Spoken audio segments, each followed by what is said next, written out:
Hi friends, welcome to Kannada moral stories. ನನ್ನ ಹೆಸರು ನಂದಿನಿ. ನಮ್ಮ ಮದುವೆಯಾಗಿ 10 ವರ್ಷ ಕಳೆದೋಗಿದೆ. ಆದರೆ ನಮಗೆ ಒಂದೇ ಒಂದು ಮಗು ಕೂಡ ಜನಿಸಿಲ್ಲ. ಮಗ ಆಗಲಿ ಅಥವಾ ಮಗಳಾಗಲಿ, ಯಾವುದೇ ಮಗು ಆದರೂ ಪರವಾಗಿಲ್ಲ, ನನಗೆ ಒಂದೇ ಒಂದು ಮಗುವನ್ನು ಕೊಟ್ಟರೆ ಸಾಕು ಆ ದೇವರು ಅಂತ ನಾನು ಪ್ರತಿದಿನ ದೇವರನ್ನು ಕೇಳ್ಕೊಳ್ತಾ ಇದ್ದೆ. ನಂದಿನಿ, ದೇವರ ಮೇಲೆ ನಂಬಿಕೆ ಇಡು, ಎಲ್ಲವೂ ಸರಿ ಹೋಗುತ್ತೆ ಅಂತ ಗಂಡ ಮತ್ತು ಅತ್ತೆ ಕೂಡ ಹೇಳ್ತಾ ಇದ್ರು. ಎಷ್ಟೋ ವರ್ಷಗಳ ನಂತರ ಆ ಮನೆಯಲ್ಲಿ ಈ ಸಂತೋಷ ಬಂದಿತ್ತು. ನಂದಿನಿ ಈಗ ಗರ್ಭಿಣಿಯಾಗಿದ್ಲು. ಕೆಲವೇ ತಿಂಗಳಲ್ಲಿ ನಂದಿನಿ ಒಂದು ಮುದ್ದಾದ ಹೆಣ್ಣು ಮಗುವಿಗೆ ಜನ್ಮ ಕೊಟ್ಟಿದ್ಲು. ಆ ದೇವರು 11 ವರ್ಷದ ನಂತರ ನನಗೆ ಒಂದು ಮುದ್ದಾದ ಹೆಣ್ಣು ಮಗುವನ್ನು ಕೊಟ್ಟಿದ್ದಾರೆ ಅಂತ ನಂದಿನಿ ತುಂಬಾ ಸಂತೋಷ ಪಡ್ತಾ ಇದ್ಲು. ಆ ಗಂಡ ಹೆಂಡತಿ ತಮ್ಮ ಮಗಳ ಭವಿಷ್ಯದ ಬಗ್ಗೆ ಸಾವಿರಾರು ಕನಸುಗಳನ್ನು ಕಂಡಿದ್ರು. ದೊಡ್ಡವಳಾದ್ಮೇಲೆ ನಮ್ಮ ಮಗಳನ್ನು ಡಾಕ್ಟರ್ ಮಾಡಬೇಕು ಅಂತ ಆ ತಂದೆ ತಾಯಿಯ ಆಸೆಯಾಗಿತ್ತು. ಆ ಮುದ್ದಾದ ಮಗು ಎಷ್ಟೊಂದು ಬುದ್ಧಿವಂತೆಯಾಗಿದ್ಲು. ಮಗು ಸ್ವಲ್ಪ ದೊಡ್ಡದಾಗುತ್ತಿದ್ದ ಹಾಗೆ ನಂದಿನಿ ಹೇಳ್ತಾಳೆ, ಅಮ್ಮ, ನಾನು ಮಗುವನ್ನು ಬೇಗ ಶಾಲೆಗೆ ಸೇರಿಸ್ಬೇಕು, ನನ್ನ ಮಗಳು ಬೇಗ ಬೇಗ ದೊಡ್ಡವಳಾಗಬೇಕು ಅಂತ. ಆದರೆ ಅವಳ ಅತ್ತೆ ಹೇಳ್ತಾರೆ, ಮಗು ಇನ್ನೂ ಸ್ವಲ್ಪ ದೊಡ್ಡವಳಾಗ್ಲಿ, ಇಷ್ಟು ಸಣ್ಣ ಮಗುವನ್ನು ಶಾಲೆಗೆ ಸೇರಿಸಿದ್ರೆ ಅಲ್ಲಿ ನಮ್ಮ ಈ ರಾಜಕುಮಾರಿಯನ್ನು ನಮ್ಮಷ್ಟು ಪ್ರೀತಿಯಾಗಿ ಯಾರು ನೋಡ್ಕೊಳ್ತಾರೆ ಹೇಳು ಅಂತ ಹೇಳ್ತಾ ಇದ್ರು. ಸಿಂಧುಗೆ 4 ವರ್ಷ ಆದಾಗ ನಂದಿನಿ ಅವಳನ್ನು ತಮ್ಮ ಮನೆಯ ಬಳಿ ಇರುವ ಒಂದು ಶಾಲೆಗೆ ಸೇರಿಸ್ತಾಳೆ.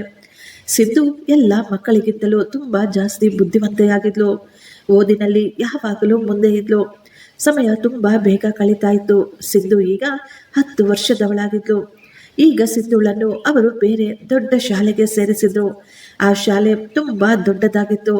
ಮಕ್ಕಳಿಗೆ ಆಟವಾಡಲು ಕೂಡ ತುಂಬಾ ದೊಡ್ಡ ಗ್ರೌಂಡ್ ಸಹ ಇತ್ತು ಅಲ್ಲಿ. ಶಾಲೆಯ ಹಿಂಭಾಗದಲ್ಲಿ ತುಂಬಾ ಗಿಡ ಮರಗಳು ಬೆಳೆದುಕೊಂಡಿದ್ವು, ಕಾಡಿನ ಹಾಗೆ.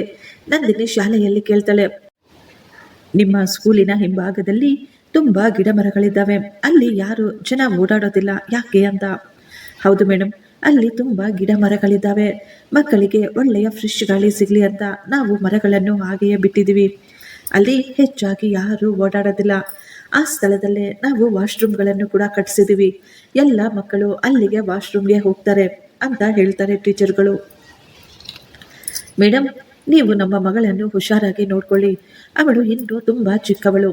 ನನ್ನ ಮಗಳು ಅಂದರೆ ನನಗೆ ತುಂಬ ಇಷ್ಟ. ನನಗೆ ಯಾವಾಗಲೂ ನನ್ನ ಮಗಳದ್ದೇ ಚಿಂತೆ ಕಾಡ್ತಾ ಇರುತ್ತೆ. ಮೇಡಮ್, ನೀವು ಚಿಂತೆ ಮಾಡಬೇಡಿ, ನಿಮ್ಮ ಮಗಳು ಈಗ ನಮ್ಮ ಜವಾಬ್ದಾರಿ, ನಾವು ಅವಳನ್ನು ಚೆನ್ನಾಗಿ ನೋಡ್ಕೊಳ್ತೀವಿ ಅಂತ ಟೀಚರ್ಸ್ ನಂದಿನಿಗೆ ಧೈರ್ಯ ಹೇಳ್ತಾ ಇದ್ರು. ನಂದಿನಿ ತನ್ನ ಮಗಳಿಗೆ ಹೇಳ್ತಾ ಇದ್ಲು, ಮಗಳೇ, ನೀನು ಯಾವುದೇ ಕಾರಣಕ್ಕೂ ಶಾಲೆಯ ಹಿಂಭಾಗ ಹೋಗಬೇಡ, ಅಲ್ಲಿ ತುಂಬ ಗಿಡ ಮರಗಳಿದ್ದಾವೆ, ಕಾಡು ಬೆಳೆದಂತೆ ಬೆಳೆದಿದ್ದಾವೆ. ಅಲ್ಲಿ ಹೋದಾಗ ನಿನಗೇನಾದರೂ ಕಲ್ಲು ಮುಳ್ಳು ಚುಚ್ಚಬಹುದು ಅಂತ ಹೇಳ್ತಾರೆ. ಇಲ್ಲ ಅಮ್ಮ, ನಾನು ಆ ಕಡೆ ಹೋಗೋದಿಲ್ಲ, ನೀವು ಹೇಳಿದ ಹಾಗೆ ನಾನು ಕೇಳ್ತೀನಿ ಅಂತ ಹೇಳ್ತಾಳೆ ಆ ಸಣ್ಣ ಮಗು ಸಿಂಧು. ಆ ದಿನ ಸ್ಕೂಲ್ ಬಸ್ನಲ್ಲಿ ಸಿಂಧು ಸ್ಕೂಲ್ಗೆ ಹೋದ ನಂತರ ನಂದಿನಿ ಟೆನ್ಷನ್ನಲ್ಲಿ ಕುಳಿತುಕೊಂಡಿದ್ಲು. ಯಾಕೋ ಆ ದಿನ ನಂದಿನಿಗೆ ತುಂಬ ಜಾಸ್ತಿ ಗಾಬರಿ ಆಗ್ತಾ ಇತ್ತು. ಅವಳಿಗೆ ಯಾವುದೇ ಕೆಲಸ ಮಾಡಲು ಸಹ ಮನಸ್ಸಿರಲಿಲ್ಲ. ಇಷ್ಟವಿಲ್ಲದ ಮನಸ್ಸಿನಲ್ಲೇ ಬೇಗ ಬೇಗ ಅಡಿಗೆಯನ್ನು ತಯಾರಿಸ್ತಾಳೆ, ನನ್ನ ಮಗಳು ವಾಪಸ್ ಬರ್ತಾಳೆ ಅಂತ. ಈಗ 1 ಗಂಟೆ ಆಗ್ತಾ ಇತ್ತು. ಇನ್ನು ಮಗು ವಾಪಸ್ ಬಂದಿರಲಿಲ್ಲ. 12:30ಕ್ಕೆ ಬರಬೇಕಾಗಿದ್ದ ನನ್ನ ಮಗಳು 1 ಗಂಟೆಯಾದರೂ ಇನ್ನೂ ಯಾಕೆ ಬರಲಿಲ್ಲ ಅಂತ ನಂದಿನಿ ಈಗ ಟೆನ್ಷನ್ ಮಾಡ್ಕೊಳ್ತಾಳೆ. ನಂದಿನಿ ತಕ್ಷಣ ಸ್ಕೂಲಿನ ಟೀಚರ್ಸ್ಗೆ ಫೋನ್ ಮಾಡ್ತಾಳೆ, ಮೇಡಮ್, ನಮ್ಮ ಮಗಳು ಇನ್ನೂ ಯಾಕೆ ಮನೆಗೆ ಬಂದಿಲ್ಲ ಅಂತ. ಮೇಡಮ್, ಎಲ್ಲ ಮಕ್ಕಳು ಮನೆಗೆ ಹೊರಟೋಗಿದ್ದಾರೆ, ಸ್ಕೂಲ್ ಬಿಟ್ಟು ಅರ್ಧ ಗಂಟೆ ಆಯಿತು.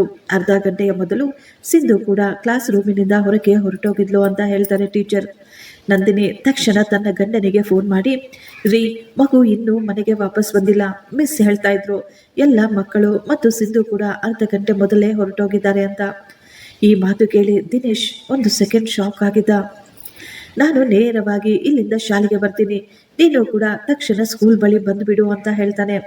ಈಗ ಆ ಗಂಡ ಹೆಂಡತಿ ಶಾಲೆಯ ಬಳಿ ಹೋಗಿ ಎಲ್ಲರನ್ನೂ ಕೇಳ್ತಾ ಇದ್ರು, ನಮ್ಮ ಮಗಳು ಎಲ್ಲಿದ್ದಾಳೆ ಅಂತ. ಸ್ಕೂಲಿನ ಸ್ಟಾಫ್ ಹೇಳ್ತಾರೆ, ನಾವು ಎಲ್ಲ ಕಡೆ ಹುಡುಕಾಡಿದ್ವಿ ಸರ್, ಆದರೆ ಯಾವ ಮಕ್ಕಳು ಇಲ್ಲಿ ಇಲ್ಲ, ಎಲ್ಲರೂ ಮನೆಗಳಿಗೆ ಹೊರಟೋಗಿದ್ದಾರೆ ಅಂತ ಹೇಳ್ತಾರೆ. ನಂದಿನಿ ಮತ್ತು ದಿನೇಶ್ ನಾವೇ ಹೋಗಿ ಕ್ಲಾಸ್ ರೂಮಿನಲ್ಲಿ ಹುಡುಕಾಡೋಣ ಅಂತ ಹೇಳಿ ಈಗ ಆ ತಂದೆ ತಾಯಿ ಪ್ರತಿಯೊಂದು ಕ್ಲಾಸ್ ರೂಮಿನಲ್ಲಿಯೂ ಚೆಕ್ ಮಾಡ್ತಾ ಇದ್ರು. ಆ ಒಂದು ಕ್ಲಾಸ್ ರೂಮಿನಲ್ಲಿ ಸಿಂಧು ಪ್ರಜ್ಞೆ ಇಲ್ಲದೆ ಕೆಳಗೆ ಬಿದ್ದಿದ್ಲು. ಅದನ್ನು ನೋಡಿದ ಆ ತಂದೆ ತಾಯಿಗೆ ಗಾಬರಿಯಾಗಿತ್ತು. ತಮ್ಮ ಮಗಳನ್ನು ಎತ್ತಿಕೊಂಡು ಆಸ್ಪತ್ರೆಗೆ ಓಡಿ ಹೋಗ್ತಾರೆ. ಅವರು ಕೇಳ್ತಾ ಇದ್ರು, ಮಗಳೇ ಏನಾಯ್ತಮ್ಮ ನಿಂಗೆ ಅಂತ. ಅಪ್ಪ, ನನಗೆ ತಲೆ ಸುತ್ತು ಬಂದಿತ್ತು, ನಾನು ಕೆಳಗೆ ಬಿದ್ದೋಗಿದ್ದೆ ಅಂತ ಹೇಳ್ತಾಳೆ ಸಿಂಧು. ನಿನ್ನ ಆರೋಗ್ಯ ಸರಿ ಹೋಗುವವರೆಗೂ ನೀನು ಶಾಲೆಗೆ ಹೋಗುವ ಅವಶ್ಯಕತೆ ಇಲ್ಲ, ಮನೆಯಲ್ಲಿಯೇ ಆರಾಮವಾಗಿರು ಅಂತ ಹೇಳ್ತಾರೆ ನಂದಿನಿ ಕೂಡ. 1 ವಾರ ಕಳೆದ ನಂತರ, ಮಗಳೇ 1 ವಾರ ಆಯಿತು ಸ್ಕೂಲ್ಗೆ ಹೋಗಿಲ್ಲ, ಈ ದಿನ ಸ್ಕೂಲ್ಗೆ ಹೋಗೋಣ, ಬೇಗ ಬೇಗ ರೆಡಿಯಾಗು ಅಂದಾಗ ಸಿಂಧು ತುಂಬ ಭಯ ಪಟ್ಕೊಳ್ತಾಳೆ. ಮಗಳೇ ಏನಾಯ್ತು ನಿಂಗೆ, ಸ್ಕೂಲ್ಗೆ ಹೋಗಲು ಇಷ್ಟವಿಲ್ವಾ ಅಂತ ನಂದಿನಿ ಕೇಳಿದಾಗ, ಇಲ್ಲ ಅಮ್ಮ, ನನಗೆ ಸ್ಕೂಲ್ಗೆ ಹೋಗಬೇಕು ಅಂತ ಆಸೆ ಇದೆ, ಆದರೆ ನನ್ನಿಂದ ಓದಲಾಗೋದಿಲ್ಲ ಅಂತ ಹೇಳ್ತಾಳೆ ಸಿಂಧು. ಮಗಳೇ, ಸ್ಕೂಲ್ಗೆ ಹೋಗಲಿಲ್ಲ ಅಂದರೆ ಹೇಗೆ, ನೀನು ಡಾಕ್ಟರ್ ಹೇಗೆ ಆಗ್ತೀಯಾ ಹೇಳು. ಅವರು ಮಗುವನ್ನು ರೆಡಿ ಮಾಡಿ ಶಾಲೆಗೆ ಬಿಟ್ಟು ಬಂದಿದ್ರು. ಯಾಕೋ ಸಿಂಧು ಅಂದಿನಿಂದ ತುಂಬ ಡಲ್ ಆಗಿ ಬಿಟ್ಟಿದ್ಲು. ನಂದಿನಿ ತನ್ನ ಗಂಡನಿಗೆ ಹೇಳ್ತಾಳೆ, ಮಗುವನ್ನು ಈ ರೀತಿ ನೋಡಿ ನನಗೆ ತುಂಬ ಬೇಜಾರಾಗ್ತಾ ಇದೆ. ಇಷ್ಟಕ್ಕೂ ಆ ದಿನ ನಮ್ಮ ಮಗಳ ಜೊತೆ ಏನಾಗಿತ್ತು, ಆ ದಿನದಿಂದ ಅವಳು ಯಾವಾಗಲೂ ಹೆದರಿಕೊಂಡು ಬೇಜಾರಾಗಿ ಇರ್ತಾಳೆ ಅಂತ ಹೇಳ್ತಾ ಇರಬೇಕಾದ್ರೆ ದಿನೇಶ್ ಹೇಳ್ತಾರೆ, ನೀನು 1 ಸಾರಿ ಅವರ ಕ್ಲಾಸ್ ಟೀಚರನ್ನು ವಿಚಾರಿಸು, ಏನಾದರೂ ಗೊತ್ತಾಗಬಹುದೇನೋ ಅಂತ. ಈಗ ನಂದಿನಿ ನೇರವಾಗಿ ಟೀಚರನ್ನು ಮೀಟ್ ಮಾಡಲು ಹೋಗ್ತಾರೆ. ಅವರು ಟೀಚರ್ಸ್ನ ಕೇಳ್ತಾರೆ, ಮೇಡಮ್ ಸಿಂಧು ಶಾಲೆಯಲ್ಲಿ ಹೇಗಿರ್ತಾಳೆ, ಆ ದಿನ ಇಷ್ಟಕ್ಕೂ ನಮ್ಮ ಮಗಳ ಜೊತೆ ಏನಾಯಿತು ಅಂತ ಕೇಳ್ತಾರೆ. ಆ ದಿನ ಏನೂ ಆಗಿಲ್ಲ ಮೇಡಮ್, ಶಾಲೆಯಲ್ಲಿ ನಾವು ಪಾಠ ಹೇಳ್ಕೊಡ್ತಾ ಇದ್ವಿ, ಶಾಲೆ ಬಿಡುವುದಕ್ಕೆ ಇನ್ನೂ ಸ್ವಲ್ಪ ಸಮಯ ಟೈಮ್ ಇತ್ತು. ಆಗಲೇ ಸಿಂಧು ಕೇಳಿದ್ಲು, ನಾನು ವಾಶ್ರೂಮ್ಗೆ ಹೋಗಬೇಕು ಅಂತ. ನಾನು ಅವಳನ್ನು ಹೊರಗೆ ಕಳಿಸಿಕೊಟ್ಟಿದ್ದೆ. ಬಹುಶಃ ವೀಕ್ನೆಸ್ನಿಂದ ಅಥವಾ ಬಿಸಿಲಿನಿಂದ ನಿಮ್ಮ ಮಗು ಬಿದ್ದು ಹೋಗಿತ್ತು ಅಂತ ನನಗೆ ಅನ್ನಿಸ್ತಾ ಇದೆ ಅಂತ ಹೇಳ್ತಾರೆ ಟೀಚರ್ಗಳು. ಅಂದಿನಿಂದ ಸಿಂಧು ಓದುವುದರ ಬಗ್ಗೆ ಕೂಡ ಸರಿಯಾಗಿ ಗಮನ ಕೊಡ್ತಾ ಇರಲಿಲ್ಲ. ಏನಾದರೂ ಪ್ರಶ್ನೆ ಕೇಳಿದರೂ ಸರಿಯಾಗಿ ಉತ್ತರ ಕೂಡ ಹೇಳ್ತಾ ಇರಲಿಲ್ಲ. ನಮಗೆ ಅವಳನ್ನು ನೋಡಿ ತುಂಬ ಆಶ್ಚರ್ಯವಾಯಿತು. ಮೊದಲೆಲ್ಲ ಸಿಂಧು ಸ್ಕೂಲಲ್ಲಿ ಎಲ್ಲ ಮಕ್ಕಳಿಗಿಂತಲೂ ತುಂಬ ಚುರುಕು, ಓದುವುದರಲ್ಲಿಯೂ ತುಂಬ ಮುಂದೆ ಇರ್ತಾ ಇದ್ಲು. ಅಂತಹ ಮಗು ಇತ್ತೀಚೆಗೆ ಯಾಕೋ ಓದುವುದರ ಮೇಲೆ ಸರಿಯಾಗಿ ಗಮನ ಹರಿಸ್ತಾ ಇಲ್ಲ. ಸ್ವಲ್ಪ ದಿನದಿಂದ ಅವಳು ತುಂಬ ಬದಲಾಗ್ಬಿಟ್ಟಿದ್ದಾಳೆ. ಶಾಲೆಯಲ್ಲೂ ಕೂಡ ಯಾರ ಜೊತೆ ಮಾತನಾಡದೆ ಯಾವಾಗಲೂ ಮೌನವಾಗಿರ್ತಾಳೆ. ನಂದಿನಿಗೆ ಅನ್ನಿಸ್ತಾ ಇತ್ತು, ಆ ದಿನ ನನ್ನ ಮಗಳ ಜೊತೆ ಏನೋ ನಡೆದಿದೆ, ಆದ್ದರಿಂದಲೇ ನನ್ನ ಮಗಳು ಈ ರೀತಿ ನಡೆದುಕೊಳ್ತಾ ಇದ್ದಾಳೆ ಅಂತ. ಇತ್ತೀಚೆಗೆ ಯಾವಾಗ ನೋಡಿದ್ರು ಸಿಂಧು ಸ್ಕೂಲ್ಗೆ ಹೋಗೋದಿಲ್ಲ ಅಂತ ಹಠ ಮಾಡೋದಕ್ಕೆ ಶುರು ಮಾಡ್ತಿದ್ಲು. ಆ ತಂದೆ ತಾಯಿ ಬಲವಂತವಾಗಿ ಮಗಳನ್ನು ಸ್ಕೂಲ್ಗೆ ಕಳಿಸಿಕೊಡ್ತಾ ಇದ್ರು. ಒಂದು ದಿನ ಸಿಂಧು ಹೊಟ್ಟೆ ನೋವಿನಿಂದ ಒದ್ದಾಡ್ತಾ ಇದ್ಲು. ತಕ್ಷಣ ಮಗುವನ್ನು ಕರೆದುಕೊಂಡು ಆಸ್ಪತ್ರೆಗೆ ಹೋಗ್ತಾರೆ ನಂದಿನಿ ಮತ್ತು ದಿನೇಶ್. ಆಸ್ಪತ್ರೆಯಲ್ಲಿ ಸಿಂಧುನ ಚೆಕ್ ಮಾಡಿದ ಡಾಕ್ಟರ್ ಹೇಳ್ತಾರೆ, ಈ ಮಗು ತುಂಬ ಜಾಸ್ತಿ ಡಿಪ್ರೆಷನ್ನಲ್ಲಿದೆ. ಮಗು ಯಾಕೆ ಇಷ್ಟೊಂದು ಟೆನ್ಷನ್ ತಗೊಂಡಿದೆ, ನಿಮ್ಮ ಮನೆಯಲ್ಲಿ ಮಗುವಿಗೆ ಏನಾದರೂ ತೊಂದರೆ ಆಗ್ತಾ ಇದೆಯಾ ಅಂತ ಕೇಳ್ತಾರೆ. ಇಲ್ಲ ಡಾಕ್ಟರ್, ಆ ರೀತಿ ಏನೂ ಇಲ್ಲ, ನಾವು ನಮ್ಮ ಮಗಳನ್ನು ತುಂಬ ಪ್ರೀತಿ ಮಾಡ್ತೀವಿ, ಅವಳನ್ನು ನಾವು ತುಂಬ ಚೆನ್ನಾಗಿ ನೋಡ್ಕೊಳ್ತೀವಿ. ಅವಳ ಅಜ್ಜಿ ತಾತನಿಗೆ ಮೊಮ್ಮಗಳು ಅಂದರೆ ಜೀವ. ನಮ್ಮ ಮದುವೆಯಾದ ಎಷ್ಟೋ ವರ್ಷದ ನಂತರ ನಮಗೆ ಹುಟ್ಟಿದ ಒಂದೇ ಒಂದು ಮಗು, ಆ ದೇವರ ವರ. ನಾವು ಎಷ್ಟೋ ಅಪರೂಪವಾಗಿ ನೋಡ್ಕೊಳ್ತಾ ಇದ್ದೇವೆ ನಮ್ಮ ಮಗಳನ್ನು. ಆಗ ಡಾಕ್ಟರ್ ಹೇಳ್ತಾರೆ, ನೀವು ಧೈರ್ಯವಾಗಿರಿ, ನಿಮ್ಮ ಮಗಳು ಯಾವುದಕ್ಕೋ ಹೆದರ್ಕೊಂಡಿದ್ದಾಳೆ, ಅವಳಿಗೆ ಏನೋ ಟೆನ್ಷನ್ ಇದೆ, ನೀವು ಅವಳನ್ನು ಹುಷಾರಾಗಿ ನೋಡ್ಕೊಳ್ಳಿ.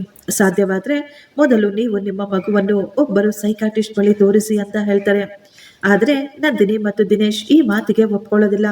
ಅವರು ಅಂದುಕೊಳ್ತಾರೆ, ಸೈಕಾಟಿಸ್ಟ್ ಬಳಿ ಹೋದರೆ ಜನ ಏನು ಅಂದುಕೊಳ್ತಾರೆ, ಹೆಣ್ಣು ಮಗು ಬೇರೆ, ಬೇಡ ಬೇಡ ಅಂತ ಅಂದುಕೊಬಿಡ್ತಾರೆ.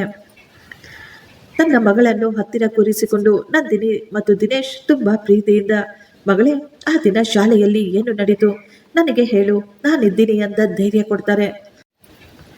ಅಮ್ಮ, ಆ ದಿನ ನನಗೆ ಇದ್ದಕ್ಕಿದ್ದ ಹಾಗೆ ಸಡನ್ ಆಗಿ ತಲೆ ಸುತ್ತು ಬಂದಿತ್ತು, ನಾನು ತಲೆ ತಿರುಗಿ ಬಿದ್ದೋಗಿದ್ದೆ ಅಷ್ಟೇ. ಸಿಂಧು, ನೀನು ಯಾವಾಗಲೂ ಕೇವಲ ಇದನ್ನು ಮಾತ್ರ ಹೇಳ್ತೀಯಾ, ಬೇರೆ ಏನೂ ಹೇಳ್ತಾ ಇಲ್ಲ, ಏನಾದರೂ ಇದ್ರೆ ನನ್ನ ಹತ್ರ ಹೇಳು ಅಂತ ಆ ತಾಯಿ ಬೇಸರವಾಗಿ ಕೇಳ್ತಾ ಇದ್ರು. ಸತ್ಯವನ್ನು ಹೇಗೆ ತಿಳಿದುಕೊಳ್ಳೋದು, ಇಷ್ಟಕ್ಕೂ ನಮ್ಮ ಮಗಳ ಜೊತೆ ಏನು ನಡೀತು ಅಂತ ಅವರು ತುಂಬ ಟೆನ್ಷನ್ ಮಾಡ್ಕೊಂಡಿದ್ರು.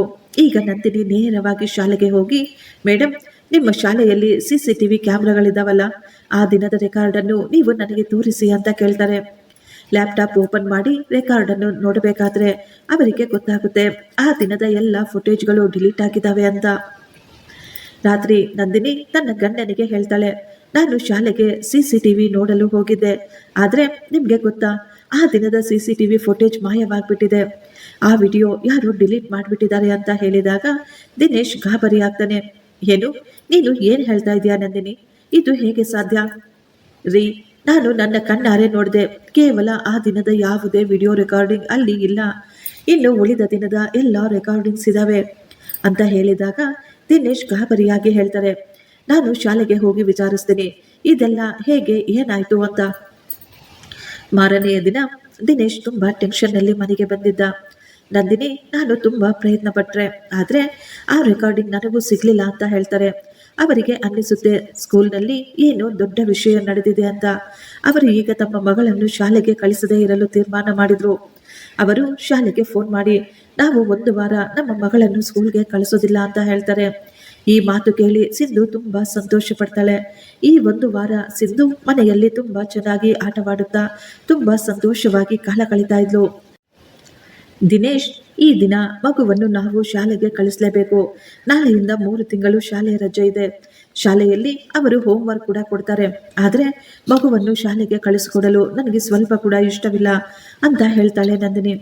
ಹೆದರ್ಕೋಬೇಡ ನಂದಿನಿ, ಏನೂ ಆಗೋದಿಲ್ಲ ಅಂತ ದಿನೇಶ್ ಧೈರ್ಯವಾಗಿ ಹೇಳ್ತಾರೆ. ಸಿಂಧು, ಬೇಗ ಎದ್ದಳು, ಸ್ಕೂಲ್ಗೆ ಹೋಗಬೇಕು ಅಂತ ಆ ತಾಯಿ ಹೇಳಿದಾಗ ಆ ಮಗು ತುಂಬಾ ಹೆದರಿಕೊಳ್ಳುತ್ತೆ. ಇಷ್ಟವಿಲ್ಲದ ಮನಸ್ಸಿನಲ್ಲೇ ಭಯದಿಂದ ಆ ಮಗು ಶಾಲೆಗೆ ಹೋಗಲು ರೆಡಿಯಾಗಿತ್ತು. ಭಯಪಡಬೇಡ ಮಗಳೇ, ಈ 1 ದಿನ ನೀನು ಸ್ಕೂಲ್ಗೆ ಹೋಗು. ನಾಳೆಯಿಂದ 3 ತಿಂಗಳು ಮನೆಯಲ್ಲಿ ನಮ್ಮ ಜೊತೆ ಆರಾಮವಾಗಿ ಇರಬಹುದು ಅಂತ ಮಗುವಿಗೆ ಧೈರ್ಯ ಹೇಳಿ ಆ ತಾಯಿ ತನ್ನ ಮಗಳನ್ನು ಶಾಲೆಗೆ ಕಳಿಸ್ಕೊಡ್ತಾಳೆ. ಆದರೆ ನಂದಿನಿ ತುಂಬಾ ಹೆದರಿಕೊಂಡಿದ್ಲು. ಅವಳಿಗೆ ಯಾಕೋ ಸಮಾಧಾನನೇ ಇರಲಿಲ್ಲ. ನಂದಿನಿ ತನ್ನ ಅತ್ತೆಗೆ ಹೇಳ್ತಾಳೆ, ಅಮ್ಮ, ಈ ದಿನ ಮಗು ಶಾಲೆಗೆ ಹೋಗಿದೆ, ಆದರೆ ನನಗೆ ಯಾಕೋ ತುಂಬಾ ಗಾಬರಿ ಆಗ್ತಾ ಇದೆ. ನನ್ನ ಮನಸ್ಸಿಗೆ ಏನೋ ಕೀಡು ಶಂಕಿಸುತ್ತಿದೆ ಅಂತ. ಆ ರೀತಿ ಏನೂ ಆಗೋದಿಲ್ಲ, ನೀನು ತುಂಬಾ ಯೋಚನೆ ಮಾಡಬೇಡ. ಆ ದೇವರು ಯಾವಾಗಲೂ ನಮ್ಮ ಮಗುವಿನ ಜೊತೆ ಇರ್ತಾರೆ. ಇನ್ನೇನು ಮಗು ಶಾಲೆಯಿಂದ ಬಂದ್ಬಿಡುತ್ತೆ ಅಂತ ಅತ್ತೆ ಸಮಾಧಾನ ಮಾಡ್ತಾ ಇದ್ರು. 1 ನಿಮಿಷ ಕಳೆಯುವುದು ಆ ತಾಯಿಗೆ 1 ವರ್ಷದ ರೀತಿ ಅನ್ನಿಸ್ತಾ ಇತ್ತು. ನಂದಿನಿ ತನ್ನ ಗಂಡನಿಗೆ ಫೋನ್ ಮಾಡಿ ಅಳ್ತಾಳೆ, ರೀ, ನನಗೆ ಯಾಕೋ ತುಂಬಾ ಭಯವಾಗ್ತಾ ಇದೆ. ನನಗೆ ತುಂಬಾ ಸಂಕಟವಾಗ್ತಾ ಇದೆ. ನನ್ನ ಮಗಳಿಗೆ ಏನೋ ತೊಂದರೆಯಾಗಿದೆಯೋ ಏನೋ. ನೀವು ಬೇಗ ಮನೆಗೆ ಬಂದ್ಬಿಡಿ, ನಾವಿಬ್ರು ಒಟ್ಟಿಗೆ ಹೋಗಿ ಮಗುವನ್ನು ಕರೆದುಕೊಂಡು ಬಂದ್ಬಿಡೋಣ ಅಂತ ಹೇಳ್ತಾಳೆ. ಹೆಂಡತಿಯ ಮಾತು ಕೇಳಿ ದಿನೇಶ್ ಬೇಗ ಬೇಗ ಮನೆಗೆ ಬಂದು ಬಿಟ್ಟಿದ್ರು. ನಂದಿನಿ ತಕ್ಷಣ ಗಂಡನನ್ನು ಕರೆದುಕೊಂಡು ಸ್ಕೂಲ್ಗೆ ಹೋಗ್ತಾಳೆ. ನಮ್ಮ ಮಗಳು ಎಲ್ಲಿ ಅಂತ ಅವರು ಶಾಲೆಯ ಎಲ್ಲ ಕಡೆ ಹುಡುಕಾಡ್ತಾ ಇದ್ರು. ಆದ್ರೆ ಸಿಂಧು ಎಲ್ಲೂ ಕಾಣಿಸ್ಲೇ ಇಲ್ಲ. ಎಲ್ಲ ಟೀಚರ್ಸ್ನನ್ನು ಕೇಳ್ತಾ ಇದ್ರು, ನಮ್ಮ ಮಗಳು ಎಲ್ಲಿದ್ದಾಳೆ, ಎಲ್ಲಿಗೆ ಹೋದ್ಲು ಅಂತ. ಇಡೀ ಸ್ಕೂಲ್ ಎಲ್ಲ ಹುಡುಕಾಡಿ ಬಿಟ್ಟಿದ್ವಿ, ಆದ್ರೆ ಸಿಂಧು ಎಲ್ಲೂ ಕಾಣಿಸ್ಲಿಲ್ಲ ಅಂತ ಹೇಳ್ತಾರೆ. ಆಗ ಮಕ್ಕಳು ಹೇಳ್ತಾರೆ, ಶಾಲೆ ಬಿಡಲು ಇನ್ನೂ 10 ನಿಮಿಷ ಇರಬೇಕಾದ್ರೆ ಸಿಂಧು ತನ್ನ ಬ್ಯಾಗನ್ನು ಎತ್ತಿಕೊಂಡು ಇಲ್ಲಿಂದ ಹೊರಟು ಹೋದ್ಲು. ನಂತರ ನಾವು ಯಾರು ಅವಳನ್ನು ನೋಡ್ಲಿಲ್ಲ ಅಂತ ಹೇಳ್ತಾರೆ. ಈ ಮಾತು ಕೇಳಿ ನಂದಿನಿ ಅಲ್ಲೇ ಕುಸಿದು ಬಿದ್ದು ಹೋಗಿದ್ಲು. ಅವಳು ತಕ್ಷಣ ಮನೆಗೆ ಓಡಿ ಬಂದು ಮನೆಯಲ್ಲಿ ಎಲ್ಲ ಕಡೆ ಹುಡುಕಾಡ್ತಾರೆ. ಅಮ್ಮ, ಸಿಂಧು ಎಲ್ಲಿ, ಮನೆಗೆ ಬಂದ್ಲ ಅಂತ. ಇಲ್ಲಮ್ಮ, ಸಿಂಧು ಮನೆಗೆ ಬಂದಿಲ್ಲ ಅಂತ ಅತ್ತೆ ಹೇಳಿದಾಗ ಸ್ಕೂಲ್ನಲ್ಲೂ ಇಲ್ಲ, ಮನೆಗೂ ಬಂದಿಲ್ಲ, ಎಲ್ಲೇ ಹೋಗಿದ್ದಾಳೆ ನನ್ನ ಮಗಳು ಅಂತ ನಂದಿನಿ ಜೋರಾಗಿ ಅಳ್ತಾ ಇದ್ಲು. ಆಗಲೇ ದಿನೇಶ್ ಸ್ಕೂಲಿನ ಹೊರಗಿರುವ CCTV ಕ್ಯಾಮ್ರಾ ನೋಡಲು ಹೋಗ್ತಾರೆ. ಆದರೆ ಅದನ್ನು ನೋಡಿ ಅವರಿಗೆ ತುಂಬಾ ಆಶ್ಚರ್ಯವಾಗುತ್ತೆ. ಯಾಕೆಂದ್ರೆ ಶಾಲೆಯ ಹೊರಗೆ ಆ ಮಗು ಬಂದ ಸುಳಿವೇ ಇರಲಿಲ್ಲ. ನಮ್ಮ ಮಗಳು ಶಾಲೆಯಿಂದ ಹೊರಗೆ ಬಂದೇ ಇಲ್ಲ. ಇಷ್ಟಕ್ಕೂ ಅವಳು ಎಲ್ಲಿ ಹೋದ್ಲು, ಹೇಗೆ ಹೋದ್ಲು ಅಂತ ಅವರು ಕಣ್ಣೀರು ಹಾಕ್ತಾ ಇದ್ರು. ನಾವು ತುಂಬಾ ಹುಡುಕಾಡಿದ್ವಿ, ಇನ್ನು ಸಮಯ ವೇಸ್ಟ್ ಮಾಡಬಾರ್ದು. ತಕ್ಷಣ ನಾವು ಪೊಲೀಸ್ ಸ್ಟೇಷನ್ಗೆ ಹೋಗಿ ಕಂಪ್ಲೇಂಟ್ ಕೊಡೋಣ ಅಂತ ಅವರು ಅಂದುಕೊಳ್ತಾರೆ. ಪೊಲೀಸ್ನವರು ಆ ತಂದೆ ತಾಯಿಗೆ ಎಷ್ಟು ಧೈರ್ಯ ಹೇಳ್ತಾ ಇದ್ರು. ನೀವು ಹೆದರ್ಕೋಬೇಡಿ, ನಿಮ್ಮ ಮಗಳನ್ನು ಹುಡುಕಿ ಕೊಡೋದು ನಮ್ಮ ಜವಾಬ್ದಾರಿ ಅಂತ ಹೇಳ್ತಾ ಇದ್ರು. ಈಗ 3 ತಿಂಗಳು ಕಳೆದು ಹೋಗಿತ್ತು. ನಮ್ಮ ಮಗಳು ಇನ್ನೂ ಸಿಕ್ಕಿಲ್ಲ. ಈ ದಿನ ಮತ್ತೆ ಸ್ಕೂಲ್ ಶುರುವಾಗುತ್ತೆ ಅಂತ ಆ ತಾಯಿ ಕಣ್ಣೀರು ಹಾಕ್ತಾ ಇದ್ಲು. ಆ ದಿನ ಸ್ಕೂಲ್ನ ರೀಓಪನ್ ಇತ್ತು. ಸ್ಕೂಲ್ ಎಲ್ಲ ಕ್ಲೀನ್ ಮಾಡ್ತಾ ಇದ್ರು. ಆಗಲೇ ಸ್ಕೂಲ್ ಹಿಂದೆ ಇರುವ ಬಾತ್ರೂಮ್ಗಳನ್ನು ಕೂಡ ಕ್ಲೀನ್ ಮಾಡಿಸಲು ಹೇಳ್ತಾರೆ. ಟೀಚರ್ಗಳು ಕ್ಲೀನಿಂಗ್ ಮಾಡುವವರು ಬಾತ್ರೂಮ್ಗಳನ್ನು ಕ್ಲೀನ್ ಮಾಡಲು ಹೋದಾಗ ಅಲ್ಲಿನ ಪರಿಸ್ಥಿತಿ ನೋಡಿ ಅವರೆಲ್ಲ ಶಾಕ್ ಆಗಿಬಿಟ್ಟಿದ್ರು. ಅವರು ಪೊಲೀಸರಿಗೆ ಫೋನ್ ಮಾಡಿ ಅವರನ್ನು ಕರೆಸುತ್ತಾರೆ. ವಿಷಯ ತಿಳಿದು ತಕ್ಷಣ ಅಲ್ಲಿಗೆ ಪೊಲೀಸರು ಕೂಡ ಬಂದಿದ್ರು. ಪೊಲೀಸರು ಕೇಳ್ತಾ ಇದ್ರು, ಈ ಬಾತ್ರೂಮ್ಗಳನ್ನು ಯಾವಾಗನಿಂದ ಮುಚ್ಚಲ್ಪಟ್ಟಿವೆ? ಸರ್, 3 ತಿಂಗಳಿಂದ ಶಾಲೆಗೆ ರಜೆ ಇದೆ. ಆಗಿನಿಂದ ವಾಶ್ರೂಮ್ಸ್ ಅನ್ನು ಮುಚ್ಚಲಾಗಿದೆ ಅಂತ ಟೀಚರ್ಸ್ ಹೇಳ್ತಾ ಇದ್ರು. ವಾಶ್ರೂಮ್ನಲ್ಲಿ ಒಂದು ದೇಹ ಬಿದ್ದಿತ್ತು. ಇರುವೆಗಳು ತುಂಬಾ ಹಂತದವರೆಗೂ ಆ ದೇಹವನ್ನು ತಿಂದು ಹಾಕಿದ್ವು. ಆ ಬಾತ್ರೂಮ್ನಲ್ಲಿ ಸಿಂಧು ಬ್ಯಾಗ್ ಕೂಡ ಕಾಣಿಸುತ್ತೆ. ಬ್ಯಾಗ್ ಮೇಲೆ ಸಿಂಧು ಅಂತ ಹೆಸರು ಬರೆಯಲಾಗಿತ್ತು. ಪೊಲೀಸ್ನವರು ಕೇಳ್ತಾರೆ, ಇದರ ಮೇಲೆ ಸಿಂಧು ಅಂತ ಹೆಸರಿದೆ, ಈ ಸಿಂಧು ಯಾರು? ಈಗ ಆ ಮಗು ಎಲ್ಲಿದೆ ಅಂತ. ಟೀಚರ್ಗಳು ಅಳುತ್ತಾ, 3 ತಿಂಗಳ ಮೊದಲು ನಮ್ಮ ಶಾಲೆಯಿಂದ ಸಿಂಧು ಎನ್ನುವ ಮಗು ನಾಪತ್ತೆಯಾಗಿತ್ತು ಅಂತ ಹೇಳ್ತಾರೆ. ಪೊಲೀಸರು ಈಗ ಸಿಂಧು ಅವರ ತಂದೆ ತಾಯಿಗೆ ಫೋನ್ ಮಾಡಿ, ನೀವು ಅರ್ಜೆಂಟ್ ಆಗಿ ಸ್ಕೂಲ್ಗೆ ಬನ್ನಿ, ಫೋನಿನಲ್ಲಿ ಏನು ಹೇಳೋದಕ್ಕೆ ಆಗೋದಿಲ್ಲ ಅಂತ ಹೇಳ್ತಾ ಇದ್ರು. ನಂದಿನಿ ಮತ್ತು ದಿನೇಶ್ ಇಬ್ಬರು ಬೇಗ ಬೇಗ ಸ್ಕೂಲ್ಗೆ ಓಡಿ ಹೋಗ್ತಾರೆ. ಏನಾಯ್ತು, ನಮ್ಮ ಮಗಳು ಸಿಕ್ಕದ್ಲಾ ಅಂತ. ಅವರು ಸ್ಕೂಲ್ಗೆ ಹೋದಾಗ ಅಲ್ಲಿ ಅವರಿಗೆ ಸಿಂಧು ಬ್ಯಾಗ್ ಮತ್ತು ಅವಳ ಡೈರಿ ಕೂಡ ಸಿಗುತ್ತೆ. ಅದರಲ್ಲಿ ಸಿಂಧು ಬರೆದಿದ್ದಂತಹ ಒಂದು ಲೆಟರ್ ಸಿಕ್ಕಿತ್ತು. ಟೀಚರ್ ಆ ಲೆಟರ್ ಅನ್ನು ಓದುತ್ತಾ ಇದ್ರು. ಆ ಲೆಟರ್ನಲ್ಲಿ ಈ ರೀತಿ ಬರೆಯಲಾಗಿತ್ತು, ಅಮ್ಮ, ನನ್ನನ್ನು ಇಲ್ಲಿಂದ ಕರೆದುಕೊಂಡು ಹೋಗು. ನನಗೆ ಇಲ್ಲಿ ತುಂಬಾ ಭಯವಾಗ್ತಾ ಇದೆ. ಇಲ್ಲಿ ತುಂಬಾ ಜಾಸ್ತಿ ಕತ್ತಲು ಇದೆ. ಅಮ್ಮ, ನನಗೆ ತುಂಬಾ ಹಸಿವಾಗ್ತಿದೆ. ಅಮ್ಮ, ಅಪ್ಪ, ನೀವಿಬ್ಬರು ಇಲ್ಲಿಂದ ನನ್ನನ್ನು ಬೇಗ ಕರೆದುಕೊಂಡು ಹೋಗಿ, ಇಲ್ದಿದ್ರೆ ಆ ಸರ್ ಮತ್ತೆ ಬಂದು ಬಿಡ್ತಾರೆ. ಆ ಪತ್ರವನ್ನು ಓದಿದ ಪೊಲೀಸರು ತಕ್ಷಣ ಹೆಡ್ ಮಾಸ್ಟರ್ ಅನ್ನು ಅರೆಸ್ಟ್ ಮಾಡ್ತಾರೆ. ಯಾರು ಕನಸಿನಲ್ಲಿಯೂ ಊಹಿಸಲು ಕೂಡ ಸಾಧ್ಯವಿರಲಿಲ್ಲ 70 ವರ್ಷದ ಈ ಮುದುಕ ಇಂತಹ ಒಂದು ನೀಚ ಕೆಲಸವನ್ನು ಮಾಡಿರಬಹುದು ಅಂತ. ಅವನು ತುಂಬಾ ವಿದ್ಯಾವಂತ ಮತ್ತು ತುಂಬಾ ಶ್ರೀಮಂತನಾಗಿದ್ದ, ಆದರೆ ಒಳಗಿನಿಂದ ಅವನು ಒಬ್ಬ ಕ್ರೂರಿಯಾಗಿದ್ದ. ಆ ದಿನ ಸಿಂಧು ಪ್ರಜ್ಞೆ ತಪ್ಪಿದಾಗ, ಆ ದಿನ ಕೂಡ ಆ ಹೆಡ್ ಮಾಸ್ಟರ್ ಆ ಮಗುವಿನ ಜೊತೆ ಬಲಾತ್ಕಾರ ಮಾಡಲು ಪ್ರಯತ್ನ ಪಟ್ಟಿದ್ದ. ಆದರೆ ಸಡನ್ ಆಗಿ ಆ ಮಗು ಪ್ರಜ್ಞೆ ತಪ್ಪಿ ಬಿದ್ದು ಬಿಟ್ಟಿತ್ತು. ಬಹುಶಃ ಆ ಮಗು ಭಯದಿಂದ ಪ್ರಜ್ಞೆ ತಪ್ಪಿ ಬಿದ್ದಿತ್ತು ಅನ್ಸುತ್ತೆ. ನಂತರ ಹೆಡ್ ಮಾಸ್ಟರ್ ಮಗುವಿಗೆ ತುಂಬಾ ಹೆದರಿಸಿದ್ದ. ಒಂದು ವೇಳೆ ನೀನೇನಾದರೂ ಈ ವಿಷಯವನ್ನು ಬಾಯ್ಬಿಟ್ರೆ ನಿನ್ನನ್ನು ಕೊಂದು ಹಾಕ್ತೀನಿ ಅಂತ. ಸಿಂಧು ತುಂಬಾ ಹೆದರಿಕೊಂಡಿದ್ಲು. ಆದ್ದರಿಂದಲೇ ಅವಳು ಈ ಮಾತನ್ನು ಯಾರಿಗೂ ಹೇಳಿರ್ಲಿಲ್ಲ. ಆ ದಿನ ಕೂಡ ಶಾಲೆ ಬಿಡುವುದಕ್ಕೆ 10 ನಿಮಿಷದ ಮೊದಲು ಅವಳು ವಾಶ್ರೂಮ್ಗೆ ಅಂತ ಹೊರಗೆ ಹೋದಾಗ ಆ ಹೆಡ್ ಮಾಸ್ಟರ್ ಆ ಮಗುವನ್ನು ಆ ಹಿಂದಿನ ವಾಶ್ರೂಮ್ ಕಡೆ ಕರೆದುಕೊಂಡು ಹೋಗ್ತಾನೆ. ಆ ಮಗುವಿನ ಜೊತೆ ಅವನು ಬಲಾತ್ಕಾರ ಮಾಡಲು ಪ್ರಯತ್ನ ಪಡ್ತಾ ಇದ್ದ. ಸಿಂಧು ಎಷ್ಟೋ ಧೈರ್ಯದಿಂದ ಅವನನ್ನು ಹೊರಗೆ ತಳ್ಳಿ ಒಳಗಿನಿಂದ ಬಾಗಿಲು ಮುಚ್ಕೊಬಿಟ್ಟಿದ್ಲು. ಹೆಡ್ ಮಾಸ್ಟರ್ಗೆ ಅರ್ಥವಾಗಿತ್ತು, ಅವಳು ನನ್ನ ಕೈಗೆ ಸಿಗೋದಿಲ್ಲ ಅಂತ. ಅವನು ತಕ್ಷಣ ವಾಶ್ರೂಮಿನ ಹೊರಗೆ ಬೀಗವನ್ನು ಹಾಕಿಬಿಟ್ಟ. ಅವಳು ಇಲ್ಲೇ ಕಿರುಚುತ್ತಾ ನರಳಬೇಕು ಅಂತ. ಆ ಸಮಯಕ್ಕೆ ಸರಿಯಾಗಿ ಶಾಲೆ ಕೂಡ ಮುಗಿದೋಗಿತ್ತು. ಮಕ್ಕಳ ಗಲಾಟೆಯಲ್ಲಿ ಸಿಂಧುಳ ಕೂಗು ಯಾರಿಗೂ ಕೇಳಿಸಿರ್ಲಿಲ್ಲ. ಆ ಮಗು ಅಲ್ಲೇ ಕಿರುಚುತ್ತಾ ಅಳುತ್ತಾ ಪ್ರಜ್ಞೆ ತಪ್ಪಿ ಬಿದ್ದಿತ್ತು. ಈ ದಿನ ಅವಳ ದೇಹವನ್ನು ನೋಡಿ ಎಲ್ಲರ ಕಣ್ಣುಗಳಲ್ಲಿಯೂ ನೀರು ತುಂಬಿತ್ತು. ಹೆಡ್ ಮಾಸ್ಟರ್ ಅನ್ನು ಅರೆಸ್ಟ್ ಮಾಡಿ ಅವನಿಗೆ ಜೀವಾವಧಿ ಶಿಕ್ಷೆಯನ್ನು ವಿಧಿಸಲಾಗಿತ್ತು. ಇಷ್ಟಕ್ಕೂ ಈ ತಪ್ಪು ಯಾರದ್ದು? ಹೆದರಿಕೊಂಡು ಆ ಮಗು ತನ್ನ ತಂದೆ ತಾಯಿಗೆ ಸತ್ಯವನ್ನು ಹೇಳಲಾಗ್ಲಿಲ್ವಾ? ಮಗುವಿನ ನಂಬಿಕೆಯನ್ನು ಗಳಿಸದ ತಂದೆ ತಾಯಿಯದ್ದು ತಪ್ಪ? ತನ್ನ ತಂದೆ ತಾಯಿಯ ಮೇಲೆ ನಂಬಿಕೆ ಇಡದ ಮಗುವಿನ ತಪ್ಪ? ಶಾಲೆಯ ಟೀಚರ್ಗಳು ಯಾವುದಾದರೂ ಸಣ್ಣ ಮಗು ವಾಶ್ರೂಮ್ಗೆ ಹೋಗಬೇಕು ಅಂತ ಕೇಳಿದಾಗ ಆ ಮಗುವಿನ ಹಿಂದೆ ಬೇರೆ ಇನ್ನೊಬ್ಬರನ್ನು ಕಳಿಸಿ ನೋಡಬೇಕಾಗಿರುವುದು ಟೀಚರ್ಸ್ ಜವಾಬ್ದಾರಿ ಅಲ್ವಾ? ತಪ್ಪು ಯಾರದಾದರೂ ಒಂದು ಅಮಾಯಕ ಹೆಣ್ಣು ಮಗು ಜೀವ ಹೊರಟು ಹೋಗಿತ್ತು. ಎಷ್ಟೋ ವರ್ಷದ ನಂತರ, ಎಷ್ಟೋ ಪ್ರಾರ್ಥನೆಗಳ ನಂತರ ಆ ತಾಯಿ ಹೆತ್ತ ಮಗು ಈ ಲೋಕವನ್ನು ಬಿಟ್ಟು ಹೊರಟು ಹೋಗಿತ್ತು.